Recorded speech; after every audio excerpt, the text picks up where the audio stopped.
Hey everybody, I wanted to do a quick intro for this video as we're looking for your comments on a few very specific questions. This week we're going to be covering or comparing the Darlie Routier verdict versus the Casey Anthony verdict. These are two cases we've covered that have had a lot of similarities, but there's one glaring difference that we wanted to get your take on. Now, Casey was tried and found not guilty in Florida. And in Florida, they will define and or instruct the jury as to what it means to find somebody guilty beyond a reasonable doubt. Now, Darlie Routier, on the other hand, was tried and found guilty in Texas. And in Texas, they do not define, nor do they instruct the jury as to what it means to find somebody guilty beyond a reasonable doubt. So with that said, if Darlie was tried in Florida, do you think she would be found guilty beyond a reasonable doubt if the jury was instructed? Or, if you want to answer it the other way, would Casey Anthony have been found guilty if she was tried in Texas, where they do not define or instruct the jury as to what it means to be found guilty beyond a reasonable doubt? Would love to hear your take on that. And if you've listened this far, please like and subscribe and enjoy the video. Right. So I think a reason it was interesting for us to do the Darlie Routier and Casey Anthony cases back to back is because both of these cases in and of themselves individually hinge so much on what constitutes reasonable doubt or beyond a reasonable doubt. And taken together, I think they provide a study of the whole concept. So like reading about Casey Anthony's case, for example, especially caused me to look into the very concept of beyond a reasonable doubt, quote unquote, as a standard for guilt. And the first question that came to my mind about it was, other than the words themselves, beyond a reasonable doubt, is that concept actually really legally defined anywhere? And the answer I found was the always helpful, it depends. It turns right. It turns out that there is significant division, even within the legal community in the United States, anyway, on whether or not the concept of beyond a reasonable doubt, quote unquote, should be defined and over and above the words themselves. So those who argue against further defining the concept say that each word of the phrase beyond a reasonable doubt is a common everyday term that the average citizen knows and understands. Everyone knows what beyond means, and obviously, and reasonable and doubt. And so therefore trying to impose a definition of each term or to get into a semantical debate about what the words mean as a collective together would only serve to confuse juries and court officers alike and just unnecessarily bog things down in a lot of unnecessary philosophical jibber jabber, right? Those who suggest that there should be an attempt to define beyond a reasonable doubt, that phrase, argue that although each individual word is perhaps familiar in an everyday sense to an average person, that the group together in that order applied to a legal proceeding constitutes a legal term of art or legal jargon, in other words, and will not be understood by the average citizen without being given some context. So, for example, to kind of clarify that or reduce it a little bit to something I think more digestible, there are three standards of proof that might be employed in a legal setting. And I referred to one of them earlier, the preponderance of the evidence. Another is clear and convincing evidence. And then the last is beyond a reasonable doubt. Of those three, first of all, beyond a reasonable doubt is the one I think most people, average people who aren't like, trial geeks or anything like that, that's the one most people have heard of, beyond a reasonable doubt, because it's so imbued in our culture. Yeah. And yet, because they don't know what the other two are, it may not be clear to the average person that of those three, beyond a reasonable doubt is actually the most difficult bar to get over, and that there are lesser bars. So the idea, of course, in other words, inherent in this is that beyond a reasonable doubt is supposed to be a pretty high bar, like the highest bar available, certainly in American jurisprudence. So people who have not studied all of this it may not be obvious to them, unless you've made a point to study the issue. And so what comes will come as no surprise to people who are familiar with the U.S. legal system is that whether or not to define the term beyond a reasonable doubt and give juries instructions as to its meaning before they deliberate varies on a state-by-state basis, since each state constitutes its own jurisdiction and can set, so long as they do not violate the United States Constitution, their own rules. So what applies in Ohio won't apply in Pennsylvania. What applies in New Jersey won't apply in New Jersey or New York, that kind of thing. What I was surprised to learn is that this confusion and division around beyond a reasonable doubt runs so deep that it not only varies on a state-by-state basis, which is what we're going to talk about, because with Darlie Routier and Casey Anthony, we're talking about Texas and Florida, but just to give the audience a sense of how deep this confusion runs, it even varies within the federal U.S. system, that is within the federal courts, which are all supposedly part of one single unified system. So, for example, the federal court system is broken up into different divisions called circuits. And the idea is each circuit court eventually, each individual federal court leads to one of these. There are 9 of them circuits. And then there's the DC circuit, which is the 10th. And that in turn, those circuit courts, if something gets decided at a federal court and you appeal, you get up to the circuit court. And then at the circuit court, if you want to appeal it past that, you're going to the U.S. Supreme Court. That's how the system works. But they're all supposed to be under one federal unified system. And despite this fact, in some of these federal circuit courts, beyond a reasonable doubt is both defined for all the courts that report up to the top of the circuit, and judges working in any court under the jurisdiction of that circuit are therefore required to give instructions to juries on what beyond a reasonable doubt means. Meanwhile, in other federal circuit courts, there's actually a refusal to define reasonable doubt. And in at least one of them, I think it's the 4th, judges are actually forbidden from giving juries instructions about beyond a reasonable doubt. So all this basically is to say the situation's a big mess around what beyond a reasonable doubt actually means. There's just not a lot of consensus. And the question is, does it even matter? Right? Because I think that's people who say it shouldn't be defined would say this is all just don't define it, leave it as beyond a reasonable doubt. People have a sense of what that means, let it be. I would actually take the opposite position and argue that this matters a lot, and that these 2 cases, Routier and Anthony, help to make the fact that it matters. It puts it into sharp relief and shows why. Texas is one of the states where beyond a reasonable doubt is undefined, and therefore judges are not giving juries instructions on what that means when they go to deliberate. So, for example, Darlie Routier's jury was not given any instructions, given no definition of beyond a reasonable doubt, and no instructions on what that would mean in a practical sense for how they should deliberate. And that means that in Texas, individual jury members bring with them into the deliberation room whatever definition or idea they have of what beyond a reasonable doubt means. And so you can have several jurors in one jury with very different ideas of what the term means. In Florida, by contrast, reasonable doubt is defined, beyond a reasonable doubt is defined, and judges are actually ordered to give instructions to juries about what it means. And this was done in Casey Anthony's case. I'm going to read now the definition of beyond a reasonable doubt that was given to the jury in the Casey Anthony case. It's a little long, but I'm just going to ask everyone's patience in listening to it because I think it is important and instructive. A reasonable doubt is not a mere possible doubt, a speculative, imaginary, or forced doubt. Such a doubt must not influence you to return a verdict of not guilty if you have an abiding conviction of guilt.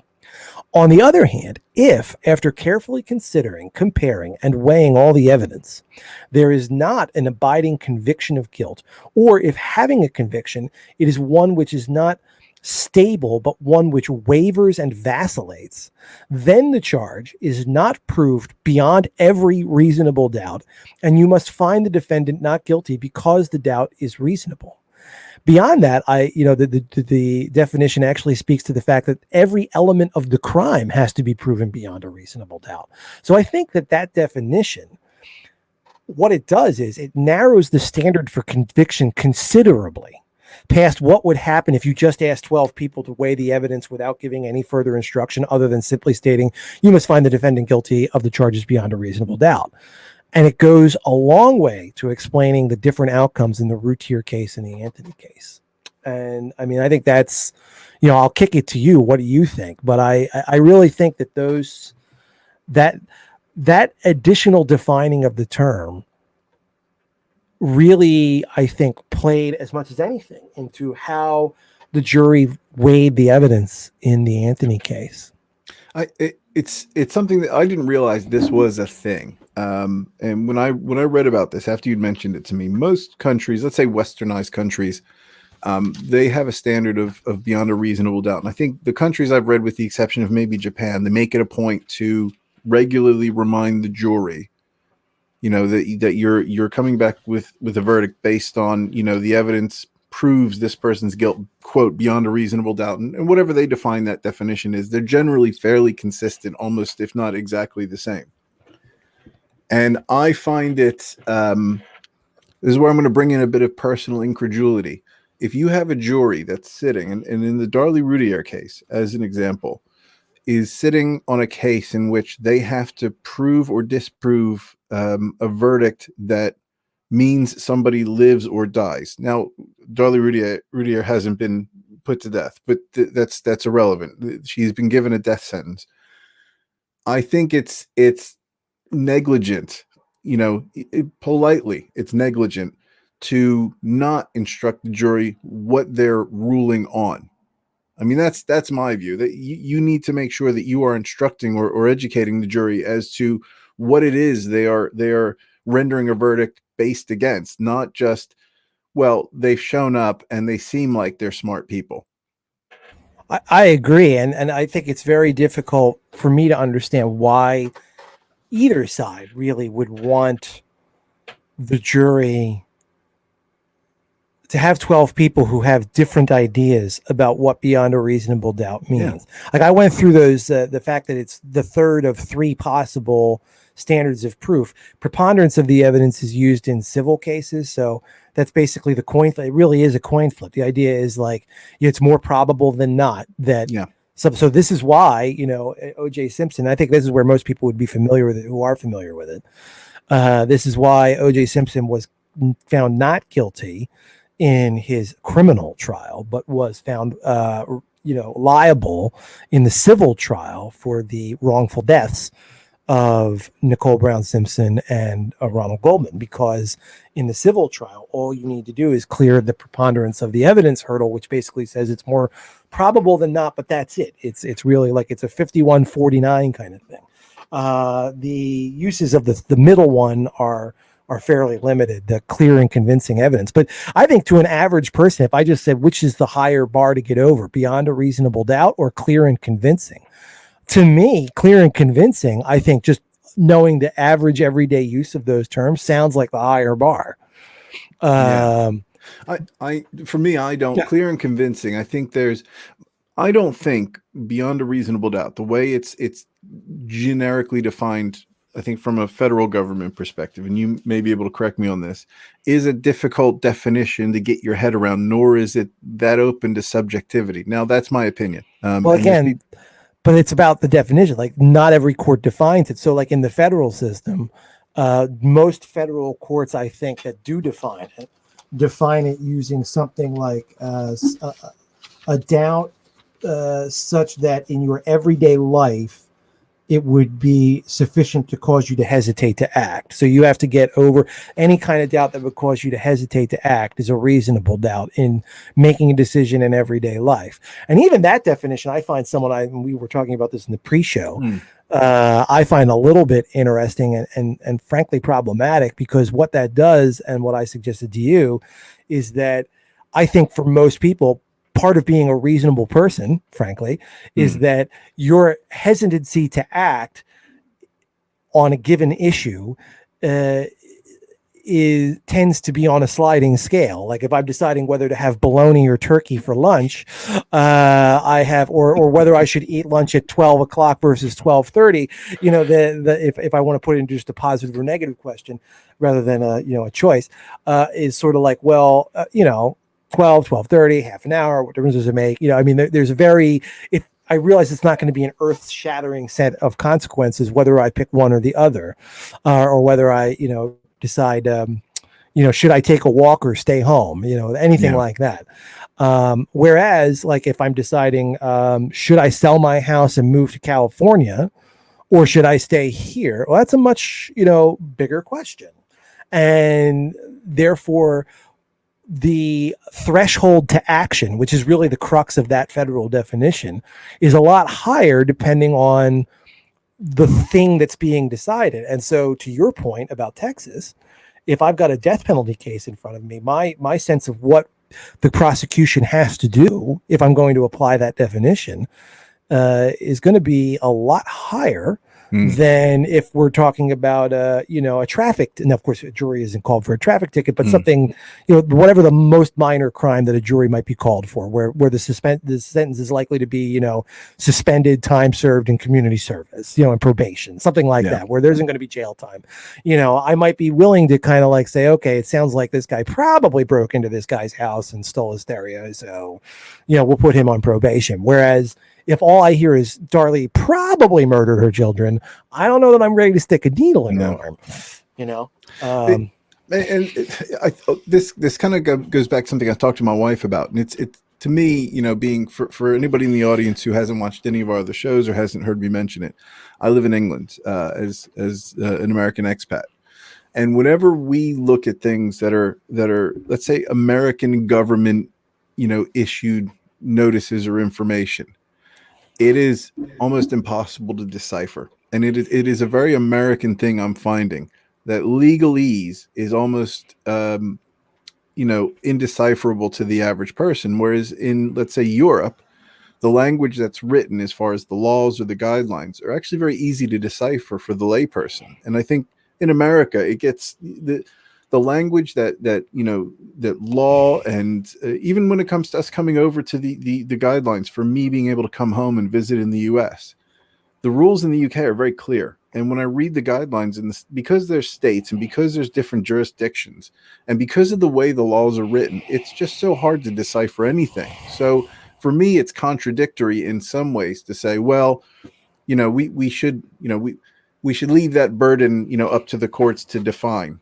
In a way, and we need to define it with this grandiose term of what a reasonable doubt is, when in reality, reasonable doubt is very easy to define in very simplistic terms. And no matter what, you're going to have some subjectivity within the jury. You can't avoid that.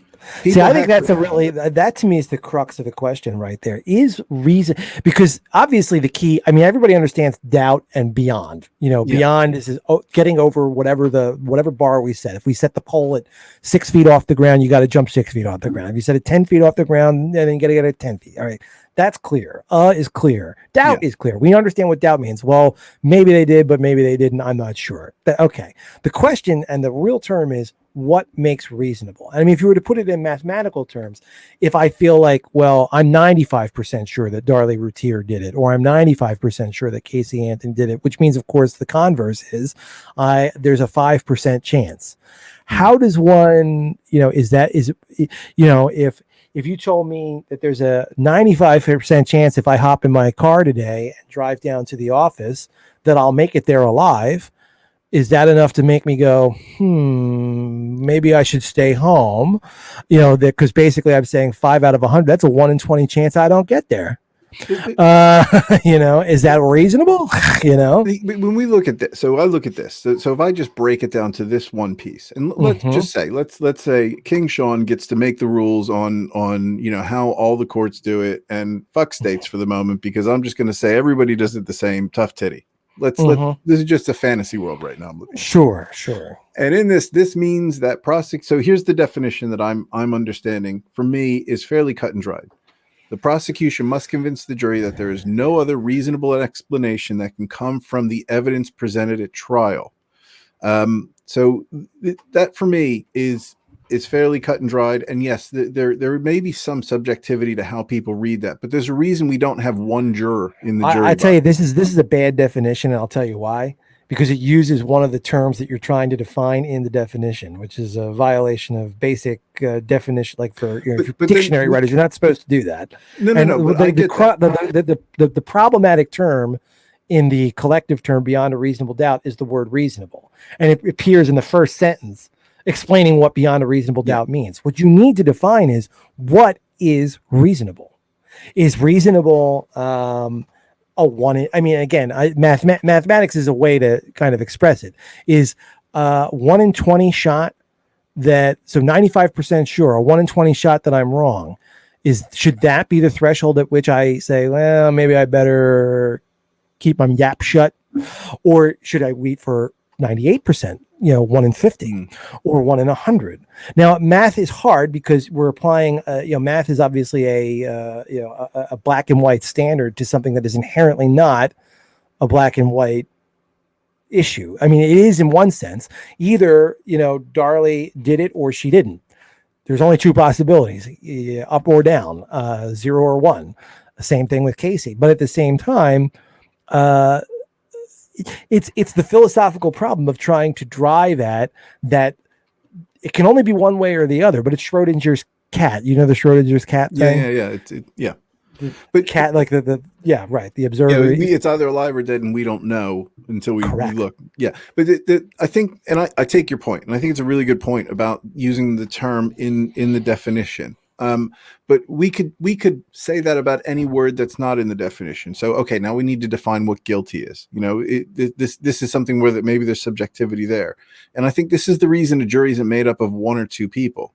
You can generically define and give an outline. You and I will look at that definition, and most people will read it and understand what the ethos is of beyond a reasonable doubt. That definition, good or bad, covers it. Like if you were given this as a juror, you would understand it. I would understand it. Most people would. And part of the jury selection process is to make sure they understand it to the degree that the prosecution and the defense are happy.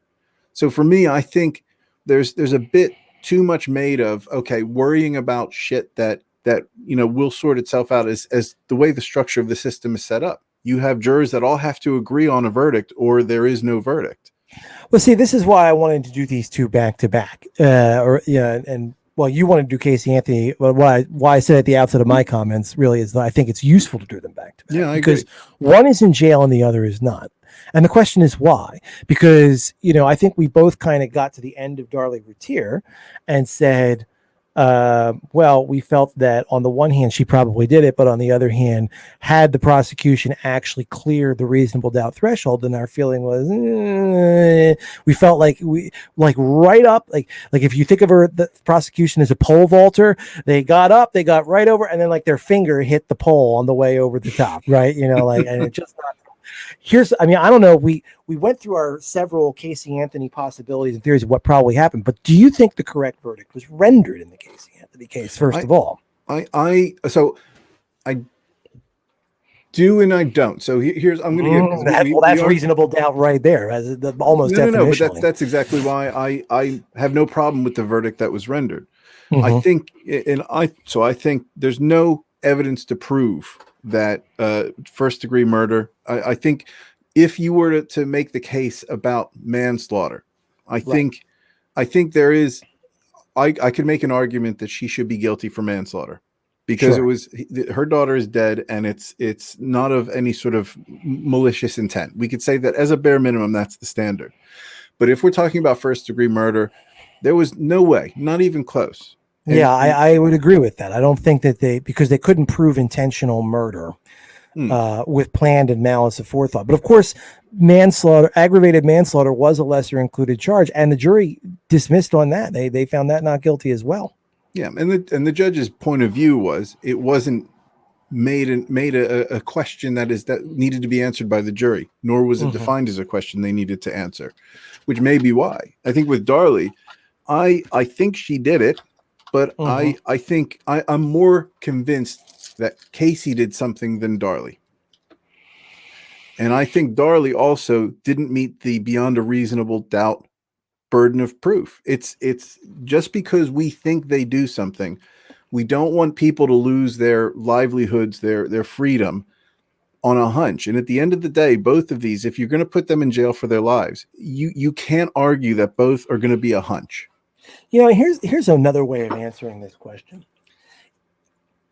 And it's one that's just occurring to me, so bear with me. But if you took the same 12 people, in other words, same jury, and ran each case 100 times,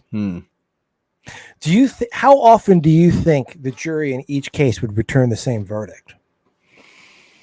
So the jury stays the same, but maybe the prosecutor and the defense attorney change. Maybe the emphasis of evidence changes, but it's the jury, like, because there's also, I mean, there's the psychology of the jury and of groupthink. Like, reasonable to me sometimes what that can mean is that there becomes momentum in the room. We're on the fourth day of deliberations. It's 9-3 or 10-2 in favor of conviction. I'm starting to get tired.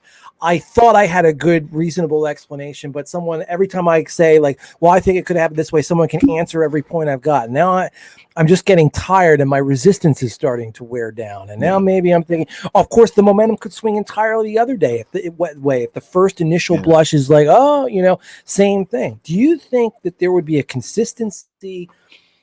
I mean, without knowing the jurors, obviously, and polling them, do you think that if you were to run the case 100 times and keep the same 12 people, would you expect to see a consistent verdict on these two cases? I would say a heavy lean. And are we saying that if both cases are presented in the same way? I would see a heavy lean towards, if we look at Darlie, a heavy lean towards she wouldn't be in prison on death row more times than not. I think Darlie had a bit of an exceptional circumstance and an unlucky set of jurors to come to that verdict. And I'm not saying the least of it, just that she was in Texas. that she was fucked. The second she was arrested in Texas, she was just done. Yeah. But I think Casey Anthony would have a fairly, if we're talking about first degree murder, would have a consistent the bar would not have been met. I think that's an easy answer. See, I mean, I think what I find interesting about both these cases is that they show you, I think of it as very similar to what we know about quantum mechanics, if I can use this analogy. Okay. On sort of like the first sweep passover, you read like the highlights of both cases. I think both cases kind of scream guilty. Darlie is the only person found in the house. There is like, there's this cockamamie story about somebody coming in, killing the two kids, and that she fights them off and he runs out through the garage, but there's really no evidence to show that anybody else was really there. The more you look into it, she, whatever, the first blush is like guilty. First blush on Casey Anthony, also guilty. But the closer you get in, the more you start examining each piece of evidence in its own right, severally and separately, the more things start to break down a little bit, because you can start to say, well, what about this? What about? And that's exactly what happens. The idea of quantum mechanics is that all the known laws of the natural universe start to break down when you get down to the beyond microscopic level. At the lowest level, the physical laws that generally seem to dictate how things go on the macroscopic level, the world we really occupy, don't seem to actually apply when you get down to like the level of atoms and electrons and protons and neutrons. Well, it's kind of like this, like, construction of doubt or construction of truth, either one, however you want to look at this is the construction of doubt or the construction of truth. But either way, what appears true at first glance, at the 50,000 foot view, whatever you want to call it, the more you get closer in, the more stuff breaks down and the more you start to question whether or not you can know anything. I mean, we took a lot of time on Darlie Routier, and ultimately I think we both kind of arrived at just barely, but on the reasonable doubt side. Casey Anthony, despite the fact that on a macro level, I think almost everything you'd look at her, the police certainly had the right suspect. They certainly had the person you'd want them to be talking to, and you'd want them to be giving the hardest time to. And at the same time, when you get down to the microscopic level, it's hard to say, because you just there's too many things you can't really know. Yeah. And I think, it's a good way to close it out. I mean, there's a difference between what you think you know, and what you can prove. And people get punished on what you can prove, not what you think. And it's an interesting case to compare these two, because it would have been interesting to see what would happen if Casey was in Texas and Darlie was in Florida, or if you could transpose their bodies, and if Darlie Routier looked like Casey and Casey looked like Darlie Routier, because honestly, I think Casey, despite her somewhat creepy look in the photograph I am looking at, I think Casey's probably the more traditionally attractive of the two. And I don't think that doesn't matter. I mean, a little crap like that matters. Yeah. Yeah. Well, I think we'll be wrapping up Casey Anthony, and I'm sure there'll be points in the future. We've had, and for everybody who's commented, we've had, I don't know how many comments on the Darlie Routier case. And we've had some on Casey Anthony, but this is going to wrap us up for Casey Anthony. If you've been watching this long, please subscribe. To everybody who's subscribed, we're up to 60 now, which is tremendous. We were on 3 about 6 weeks ago. So we're going to be doing this every week. Try to get 2 out a week. We're going to record once a week. But yeah, please do like and subscribe. And thank you, everybody, for showing up. And Andrew, thanks so much. I'll catch up with you next week.